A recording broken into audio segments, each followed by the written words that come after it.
But one thing that I've noticed is like, it doesn't matter whether you have money or you don't. When a disease comes your way or an illness comes your way, you end up in the same hospital bed. You know what I mean? Like a title or money doesn't. My thing is that money isn't like the only happiness there is. Because I've seen like people who have struggled and have all their family members there, and people who you can tell that they're wealthy and are lonely.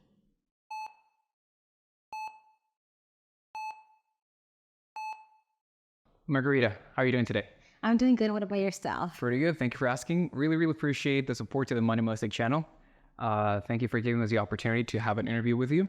So how old are you? I am 29 years old. 29, all right. And where are you from originally? I am from Hermosillo, Sonora, Mexico. Oh, wow. That's great. How long have you been living in Arizona? I've been living in Arizona since I was 8 years old, so about 20 years now. Wow. What's better, Hermosillo or Arizona? Honestly, since I was so little, I mean, when I first moved here, I was kind of sad, but now I kind of got used to it. So I feel like this is my home now. Yeah. Yeah. Do you get to go back and visit family? Yes, I do, but not as often because I just kind of choose not to go, I guess. Yeah. Okay. Now, what would you describe as your favorite thing about Arizona? My favorite thing about Arizona are the mountains. They're beautiful. The scenery is just great. Mount Lemon is probably my favorite. Oh, wow. Especially during springtime. Oh, wow. Any activity in particular that you like doing there? Food or an actual use a hike? Honestly, just hanging out with family, just breathing in some fresh air, seeing the trees, just everything green. Just that connection with nature. Yeah, with nature. Yeah, I love nature. Nice. What do you do for a living? So currently I am in school for respiratory therapy. I have 7 months left. Oh, nice. I am also a patient care technician at St. Mary's Hospital. I've been there for about a year, but I've been in the medical field since 2015. Okay. How do you get into the medical field? I went to school for MA. What does that stand for? For medical assisting. Okay. And I did that for a while. I really liked it. And then I kind of pursued other things. I thought I wanted to do nursing, but it just didn't work out for me. So then I kind of found out about RT, respiratory, and I've been doing that. And I love it. I can't wait to graduate and start practicing. Nice. So working in some areas as a technician, what would you describe as your most challenging thing there? My most challenging thing there is probably how many patients I have to take care of. And most of them sometimes are all bed bound. We need to do complete care. Sometimes even one-to-one feeding. So it could be, it could be a lot, especially if it's like just you. I mean, all the nurses are amazing, but they also have a big load, How do you feel when you see someone in bed doing that? They're towards the end of their life. How does that change your perspective of life in general and the time that we have? Honestly, it has made me realize that it has made me kind of realize how lucky I am to be able to walk, to be able to eat on my own. And, it makes me realize that literally, anything can change your life. For example, we get a lot of old people who fall down the stairs and they are healthy and they fall downstairs and that's it for them. Definitely change your life. That's it. And it changes their life forever. They could just hit a wrong bone or their head in the wrong, area, and that's it for them. So I always remind my mom, my aunts, my dad, be careful when you're walking downstairs, or just be careful when you're doing just anything. It just makes me realize, and it makes me want to be more cautious about just everything and anything. I think it happens a lot, that sometimes we do take a lot for granted. We do. We take a lot for granted, and it's kind of like, wow, Now, what is your favorite thing about working at the hospital? that I could care for these people, you know, especially some of them are alone. They have no family. And I try to be, you know, there for them. And I really love my job and I do it with all my heart, you know. So, yeah. What social class were you growing up?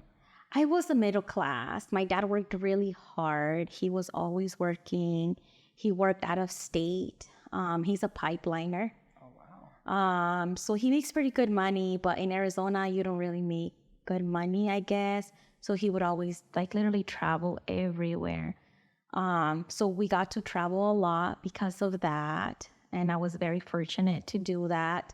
I've never had a struggle for anything because he always made sure me and my sister had everything we needed, anything we wanted. But I mean, the only thing that I would say would be a downfall is that we lacked spending time with him because he was always working. On a regular week, how many times would you see him? So I would see him most of the times, like summers, holidays, because we always lived like in another state, like for example, Arizona or in Mexico, just because we were kind of tired of following him around everywhere. So we decided to be closer to home or closer to where we kind of meet people. And then he'll be the one that would travel then? That he would be the one that would travel. So yeah, and it's, I mean, until this day, he helps me financially while I go to school. Oh, wow. So yeah, I'm blessed to have him, but I know that we've had to, you know, kind of miss time with him. Would you consider it a good trade-off in a way, like the time with now the financial situation that you guys are in? I mean, in a way, I kind of grew up like this. So to me, it's kind of normal, but to other people, it's not. You know, a lot of people are like, well, where's your dad? Where's your dad? And I'm like, well, my dad's working, you know, but to me, it's normal because that's what I grew up in, you know? So, I mean, I wouldn't be able to tell you like if I'm okay or not with it just because that's what I grew up with or in. It's kind of normal to me, you know? But I mean, he made a lot of sacrifices, but I know he did that because when he was little, he probably didn't have anything or didn't have much or struggled a lot. So he wanted to make sure that we had everything, you know? I think he's a great example. Yeah. Which is kind of sad in a way now that I'm a mom. I wouldn't want that, you know, for my kid, but that's just what I grew up knowing. Yeah. Well, you know, he worked really hard. You still get to see him, you know, he's still with you. And I think that you could look at him and admire him, you know, for all that hard work. But at the same time, you know, maybe be like, oh, it would have been nice, you know. And I think that you've learned from that, and then that is something that you don't want to. Yeah, for my kid. So no, that's good. That's good. Yeah. What do your family talk about money in general? So my dad is really good with his money and with his credit. He has amazing credit. He has like a lot of, he has houses, he has property. Oh, wow. You know what I mean? He's worked so hard for his money. And so he's always big on, you know, be careful with how you spend your money. Don't use your credit card a lot. Don't buy things that you don't really need to buy. So he's really big on credit and just managing money. Something I'm not good at, but. And then my mom also, she gives me really good advice. Like she knows a lot about credit cards and how to, you know, use them, how to manage them. And then she also has a house and, you know, she used to have a store, like a shoe stores. So she knows a lot about like investment and, you know. Definitely a lot about management. Yeah, management. Like, yeah, business. And that's awesome. So then you grew up in an environment where money was known for. Everyone would talk about it. It was something normal. And it was always there to be shown as like, hey, look, if you take care of it or if you do certain things with it, this is how you can make things work in your favor. Yep. Pretty much. Good example, I guess. Yeah. That's great. Do you recall your first interaction with money? Yes. So when I used to work at the YMCA, that was my first job, straight out of high school.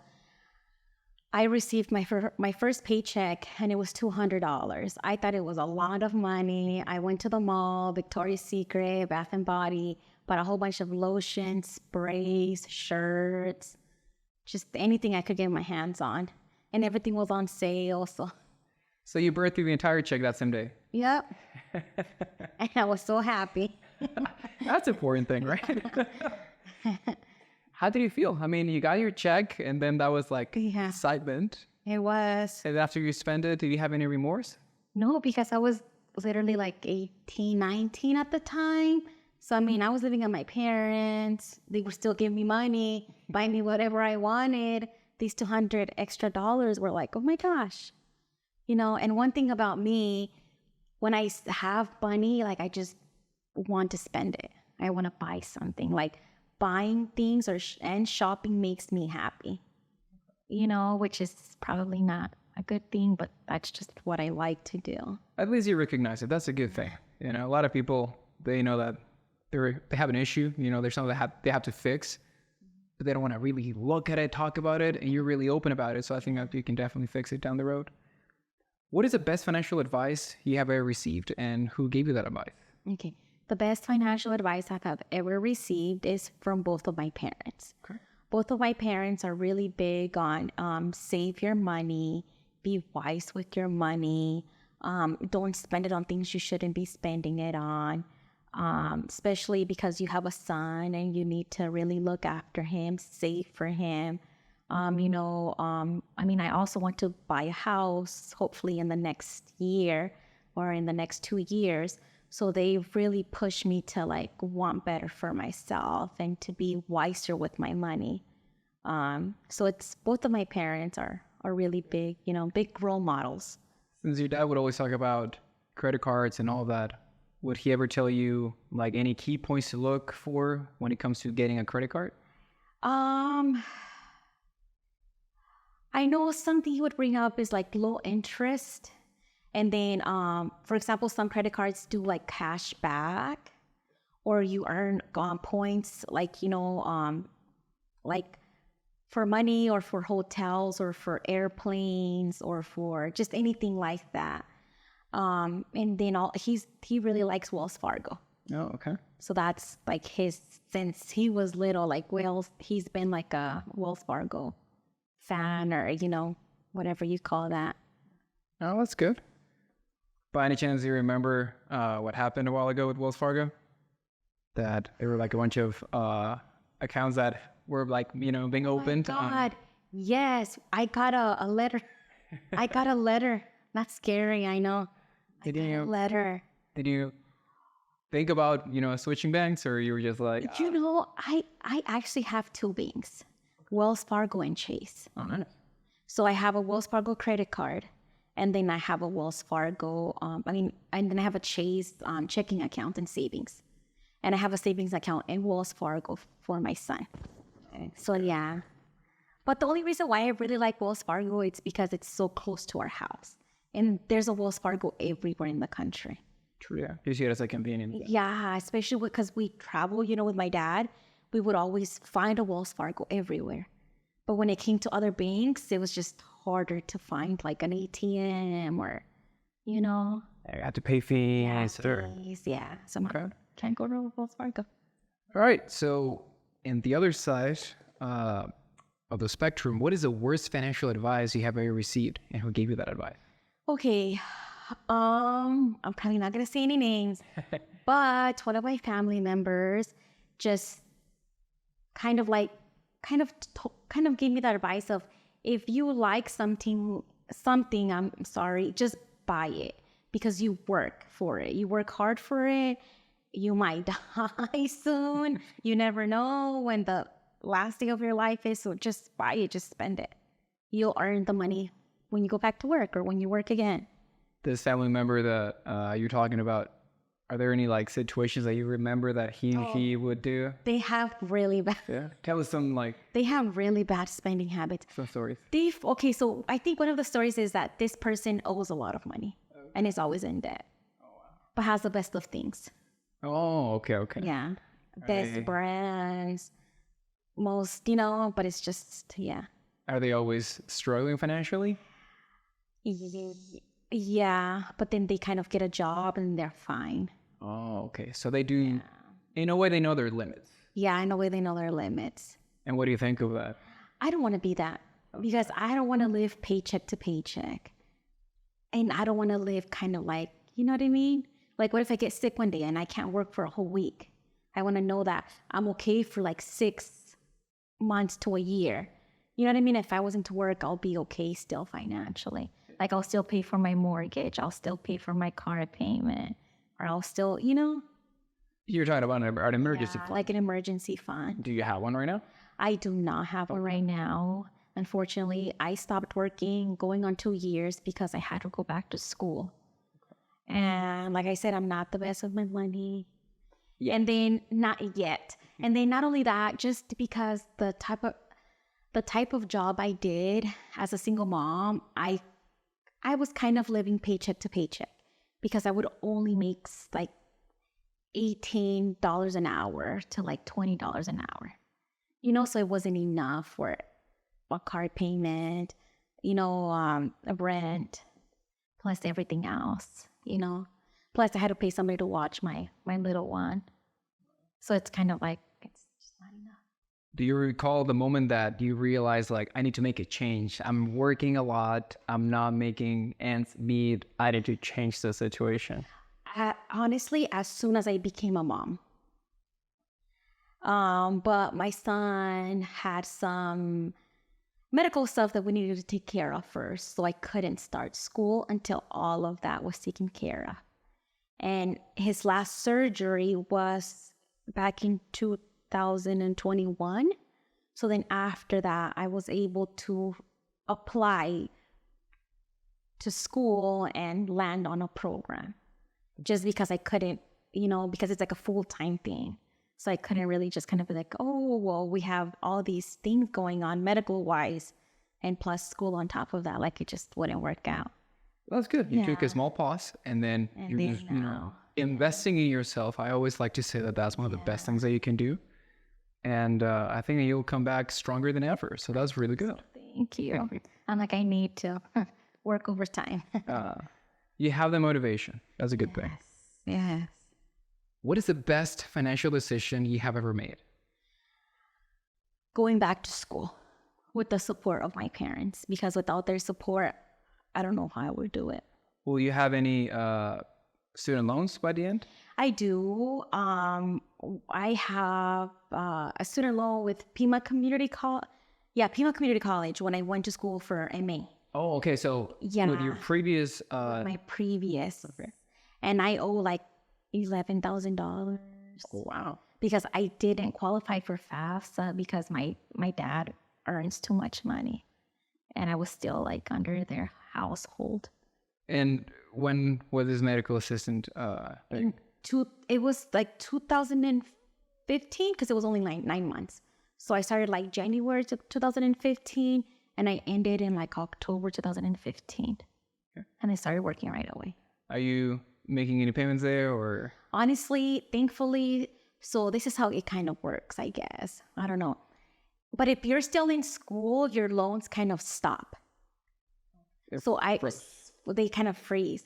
So I've been in school since then, taking 1 class to 2 classes so I could get into the program of, well, now I'm in the RT, but I was thinking of RN. So I would take like 1 class at a time. 1 class at a time until I was able to apply. Okay. So since then, it's been kind of on hold. And with this respiratory therapy program, will you have any loans? Nope. So it's paid off. It's paid off. Wow. That's the reason why I want to go to a community college because it's cheaper. I mean, as soon as I pass my boards, I'm going to be making pretty much the same as I would be making if I graduated from a university, you know? So it's pretty cheap. Oh, that's pretty good. Yeah. Would you consider the medical assistant a bad financial decision, a good one, neutral? I think it was a kind of like a neutral decision because it got me to where I am now. Because if I wouldn't have done that, then where would I have been? Maybe I never wanted to pursue anything in the medical field. So it was like your baseline. It was my baseline because back in high school, I wanted to do something totally different. I wanted to be law enforcement. You know, It's a different role, yeah. different role. Then all of a sudden, I'm kind of, here I am now, you know? Yeah. Well, that's good. Any other best financial decision that you've done so far? Bad or good? Let's go with Good. Good, yeah. One more Good. No, I think just school. I mean, other than that, I mean, my parents have helped me get a car. They've helped me with everything else, you know? So I guess that For myself is that. you could probably say that a good financial decision was to stay at home. Yeah. Because, you know, you could have gone out, pay rent, do all of that. Do all of that, yeah. Which I've done, but I always find myself back at my parents' house.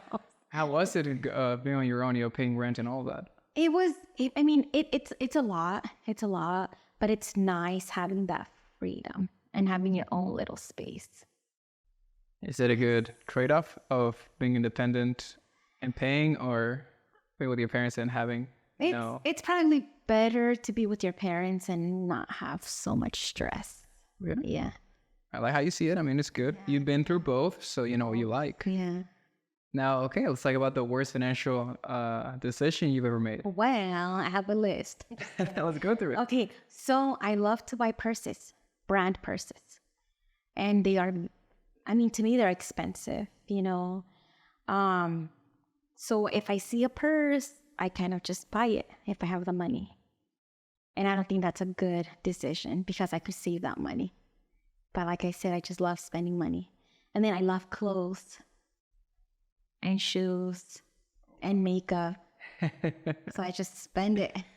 So I don't think those are smart choices. The entire catalog, then. The entire catalog. Let's start with the bags. How many bags or purses do you have? I have a lot. How many are like more than 20, 30? Probably, I would want to say about 20. Okay. 20 purses. How much have you spent on those 20 purses? A lot. It depends. Some of them are like $200. Others could be like $150. The cheapest one, maybe $50. If you were to add every single one of them, what would be the total? Probably like $4,000. Oh, man. It's not that bad. But yeah, definitely, you know. Bad. Because I could have bought one Louis Vuitton with those $4,000. Yeah. There's always that saying, you know, the buy nice or buy twice. Buy twice, yeah. I don't know. You probably would have done buy nice twice. Twice, yeah. When I graduate, that's going to be one of my gifts. What do you want to buy? Bag? Louis Vuitton purse, yeah. Nice. What is your budget? Like maybe 2,600. Okay. Maybe. You can definitely get something. Something. What would you describe as your most expensive purchase, whether it was a purse, a piece of clothing, or like you mentioned, shoes? I would say a bridesmaid dress. Okay. After taxes, it was like a little bit over $200. And I'm only going to use it once. Do you still have it? So I'm going to be in the wedding in November. Oh, okay. I recently bought it. Yeah. Nice. He also mentioned on the call that we had before the interview that you bought some Tory Burch sandals. Oh my God, yes. Those were like, how much were they? What I told you, what, 200 and... Oh, $298. 298, right? Yeah. Yeah, and I only use them with every once in a while because I don't want to mess them up. You know, I only wear them to do nice things. When did you buy them? I bought them close to my birthday. So March 20-something. Oh, this year? Of this year. Yeah. It was your birthday present? It was my birthday present to myself. Oh, okay. That's good. I actually thought that, you know, one day you just happened to be walking and then, yeah. I don't know. I kind of just do it. Oh, it's my birthday. I'm going to do it, you know? I mean, with birthday money and stuff like that. You know, you can spend money, you can save money as long as you have a good budget. You just designate every single dollar you have for something that you know that will give you the best value for it, and I think it should be good. So, how would you describe your relationship with money? Right now, I don't think it's good. I think I have good intentions and my parents have raised me well, especially when it comes to money. But I feel like I'm a little bit hard-headed just because I like to be. I feel like I'm like an impulsive bot. Like if I have like a bad day, just spending money makes me happy. Or if I see something that's trending, I want it to. What is the last trendy thing that you bought? What is the last trending thing that I bought? Makeup by Mario, a foundation. Okay. Yep. TikTok. And I love it. But it is expensive when I can just probably go to Walmart and buy myself a cheap foundation. I don't know. I like to say that if something is going to be used on your body, maybe you could, spend a little bit more. But I mean, people have different opinions. Yeah. So. But you're right. You have a good point. But yeah, I love Sephora. All expensive stuff. If it's expensive, I like it. You're like, I love it. My credit card doesn't really. I get my credit card and my parents. I mean, are you comfortable with your current financial situation? I am not, but there's a light in the tunnel, at the end of the tunnel, that in 7 months, I'm going to graduate, pass my boards, land a job, and I am going to start saving money to purchase my first home. That's great. That is my first goal. What would be your ideal house? My ideal house would be something like a 1-story house. Big enough for me and my little one.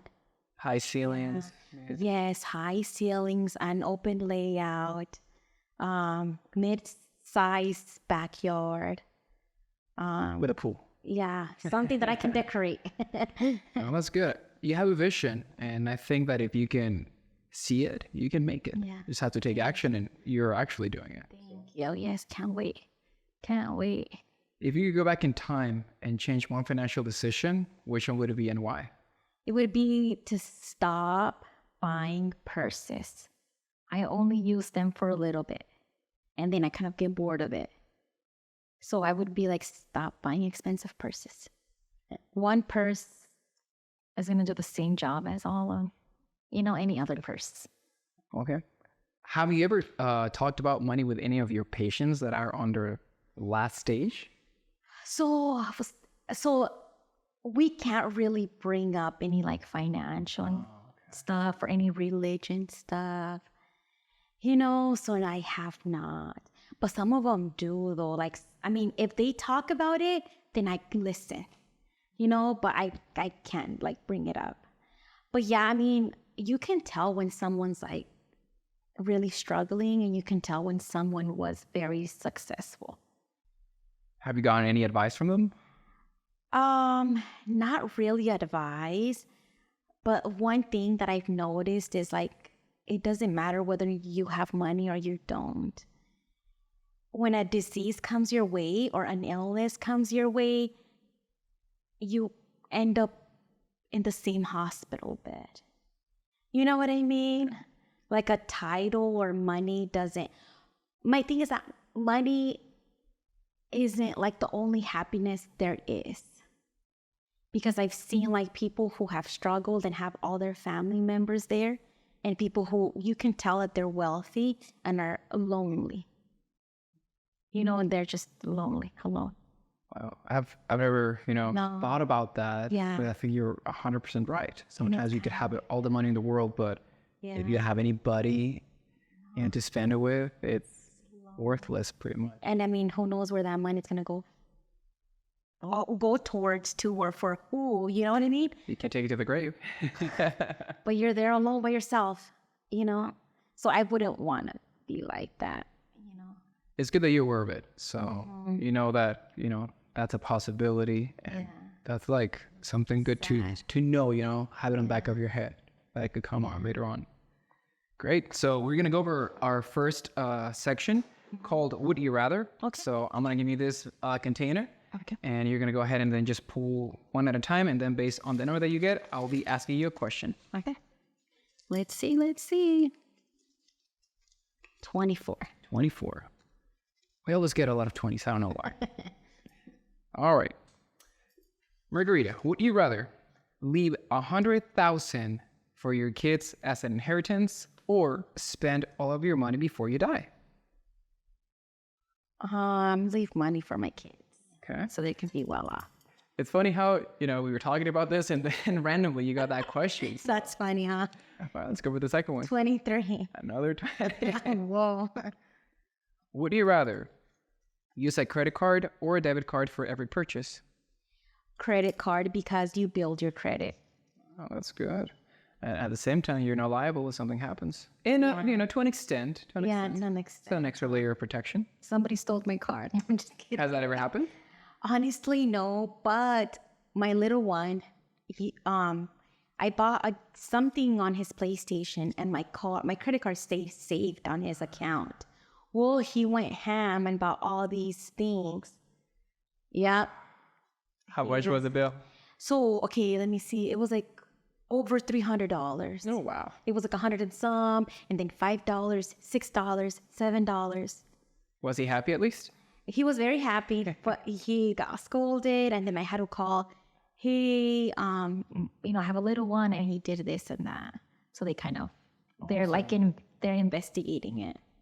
So I'm not sure if I'm going to get my money back or not. But I hope you do. Yeah. And if not, hey, you're solidly really happy. And in trouble. And in trouble. Number 15. 15. Okay, this one is an interesting one. Would you rather go to jail for 10 years for stealing 1 million, but get to keep it when you get out, or be on the run for the rest of your life with none of the money, but you get to avoid jail? Avoiding jail. I do not want to be in jail at all. That's an easy one. All right, let's go with number 1. Number 9, we're getting into the low ones. Would you rather work from home while a rock band is playing in your garage for your whole shift, or work at the office where you cannot leave your desk other than to eat or use a restroom, but your boss is super nice? The second one. You like going to the office then? Yes, I don't like working from home. I think I'd go crazy. Yeah, as a mom at least. You need to leave. Number 1. And fine, okay, number 1. That's the last one. Would you rather pay for everything in pennies for the rest of your life, or pay double with your credit card for every purchase? Everything in pennies. Everything in pennies.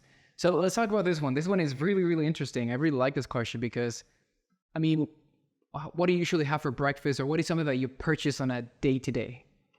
Starbucks. Okay, so in the morning, you buy Starbucks. How much is your drink in the morning? It could be $5 to like $8, depending on what I get. Let's just, say that it was $7, something in the middle. Imagine how many rolls of coins you would need to have every single day. They'd be so mad. And they will have to count. Yeah, if you roll it, I think it would be simple. Yeah, but if not, really, it's 80.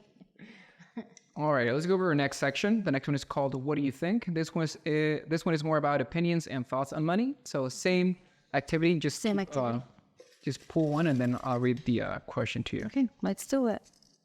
Number 12. Number 12. What do you think? What would you consider good and bad debt? Okay, so good debt would be student loans. Or a mortgage payment. Good. Or even a car payment. Bad debt would be probably a wedding. Okay. Oh, I think so. Because the divorce rate is really high. And some people spend over $50,000 on their wedding. Wow. When some people, you could have a really beautiful wedding, spend less than $10,000, and your marriage will probably last a long time. That's very, very interesting because, definitely a lot of people get spent a lot of money. But maybe that's an interesting thing about this. A lot of people would agree with you, others would disagree. Let me elaborate more, or help me elaborate more on the car one. Why do you think that that's good debt? Because a car is reliable. It takes you to work. It takes you grocery shopping. Whenever you have emergencies, you can drop off your kids. It just takes you to a place and back home. Perfect. Yeah. Oh, good answer. All right, let's go with the second one. 28. 28. What are some pros and cons about reading financial literacy books? You become smarter with your money and you learn to invest it in the right places. Okay. And you just make the right decisions for the rest of your life. Yeah. Do you think there are any bad things about reading financial literacy books? Maybe some people can become really stingy and unhappy, that they cannot live their life to the fullest because they want to save every dime. Definitely. Have you read any financial literacy books? I have not. Okay. All right. That's good. That's good. You know, we all read different things. Hey, I just wing my life. I just wing my life. All right. Let's go with the third one then. 13. 13. You're picking really good answers and really good questions today. What do you think? Is it bad to live paycheck to paycheck? I think it is. Okay. But some people are happy. It would not be happy. No. Why is that? I mean, you would have everything, but you would not have extra. Because you never know what the future holds. You never know if an emergency is going to pop up. You don't have a savings for your kids, for their future. For example, you know, when you have kids, things come up like events. And maybe your child wants to go to one, but guess what? You're living paycheck to paycheck. You need to wait until you get paid again. So it just, you know, it's kind of sad. I like the way you see it. It's really, really cool. All right, let's go with the fourth one. 2. Okay. Is it necessary to have a college degree or education in order to be successful? Okay. So I'm kind of neutral about this, okay? So growing up in a Hispanic household, education has been a big deal, especially because my parents didn't have it, because their parents could not afford it. So with us, my parents, especially my dad, he really drilled it into us. You guys are going to have an education. You guys are going to go to college. You guys are going to go to university. And it's like it's a must. It's a must, especially with being a female. It's harder to find a job. You know, I mean, if you're a male and don't have a degree, I mean, you can be very successful. Like my cousins and my dad, they're pretty well off. They make really, really good money. You know, pipelining. But again, they sacrifice being away from their family. They have to travel all over the U.S. So I guess it kind of depends. But for me, education is vital. Perfect. With your kid? With my child, I want to make sure he goes to a good high school. I want to make sure he goes to college. I just want to make sure. So for me, education is the big thing. If you could pick, what would you like him to go for? Anything he desires to go to. That's good. So just something that there's a job for. Nothing like, you know, I don't know. I don't want to say anything because I'm going to hurt people's feelings, you know, kind of like, I don't know, like theater or drama, like, you know, I just maybe business, medical field, engineering, things that, you know, you'll have a good future. I always like to say, and I repeat this on a lot of the interviews, is that there's no right or wrong answer. This is just for everyone, you know, it's an open space for everyone to share what they think. So, yeah. So just something, I mean, engineering, you make good money, you know, or the medical field. All right, let's go with the last one then. All right. 20. All right. What is the ideal way to acquire a car? And I'll give you some options so that, you know, kind of like know where I'm getting at. Leasing a car, buying it brand new, or buying it used? My personal opinion is buying it new because you are the first owner. You're not going to have any mechanical problems. You're going to be the first one to drive it. Maybe there's good warranty. Maybe you get oil change for life if you go to O'Reilly's. Not O'Reilly's, I'm sorry, Jim Click. And used cars, I mean, you never know how the previous owner was. Leasing, I feel like it's kind of throwing your money away. It's kind of like you're renting. Yeah. Perfect. I mean, that's how you see it. I think that is great. You know, everyone is going to look at it from a different angle. But again, what you believe, for me, that is right. So, and then That's it. that was it. That was the last one. We can do another one if you want. No. Finally, is there anything else that you would like to share with the audience? Do you have any final thoughts? Yeah, I just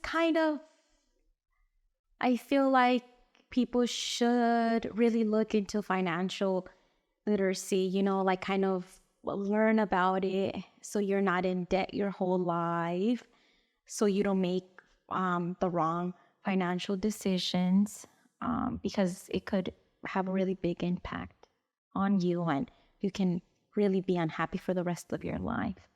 So just try to manage your money. Excellent. Margarita, thank you so much. Really appreciate your time. Thank you. Guys, thank you so much for watching. Please support the channel by subscribing, commenting, and liking the video. The question of the day is the following.